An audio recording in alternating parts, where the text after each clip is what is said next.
শামীম ওসমান ওবায়দুল কাদের সাহেবকে ফোন করে বলছেন, কোর্ট পুলিশ কিছু করতে পারছিল না, সাহায্য চাইছে, আমাকে অস্ত্র হাতে নিতে হয়েছে। জি প্রিয় সাংবাদিক বন্ধুরা, আপনারা জানেন যে আজকে আন্তর্জাতিক অপরাধ ট্রাইব্যুনাল 1-এ প্রসিকিউশনের পক্ষ থেকে একটি ফরমাল চার্জ দাখিল করা হয়েছে। এই ফরমাল চার্জটি হলো যে জুলাই গণঅভ্যুত্থান চলাকালে নারায়ণগঞ্জ এলাকার সদর এবং ফতুল্লা এই এলাকাতে সংগঠিত মানবতা বিরোধী অপরাধ, যেখানে অসংখ্য ঘটনা ঘটেছে, অসংখ্য ছাত্র জনতাকে হত্যা করা হয়েছে, তার মধ্যে থেকে প্রসিকিউশন পার্টলি এই ফরমাল চার্জটা দাখিল করেছে।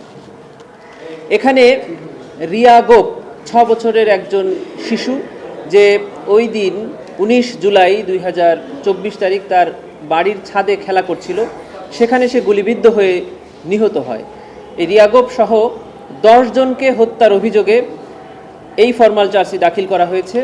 এখানে আসামি করা হয়েছে 12 জনকে, তার মধ্যে ওইখানকার সংসদ সদস্য জনাব শামীম ওসমান, তার ছেলে জনাব অয়ন ওসমান এবং তার ভাতিজা আজমেরি ওসমান সহ 12 জনকে এই ফরমাল চার্জে অভিযুক্ত করা হয়েছে। আমরা 3টি ঘটনা অভিযোগ এখানে এনেছি। একটি হলো 19 জুলাই 2024, আরেকটি হলো 21 জুলাই 2024 এবং অন্যটি হলো শেষ দিন অর্থাৎ 5 আগস্ট 2024। এই 3 দিনে 10 জনকে হত্যা এবং অসংখ্য ছাত্র জনতাকে গুলি করে এবং দেশীয় অস্ত্র দিয়ে কুপিয়ে এবং পিটিয়ে আহত করার অভিযোগে আমরা ফরমাল চার্জটি দাখিল করেছিলাম।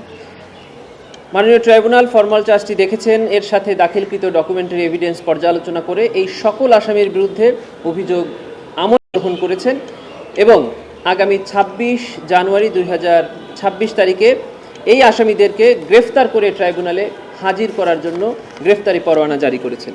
একটি বিষয় আপনাদেরকে বলতে চাই যে এই আসামিদের বিরুদ্ধে আমরা যে সকল অভিযোগ এনেছি তার মধ্যে অন্যতম প্রধান অভিযুক্ত হলো জনাব একে শামীম ওসমান।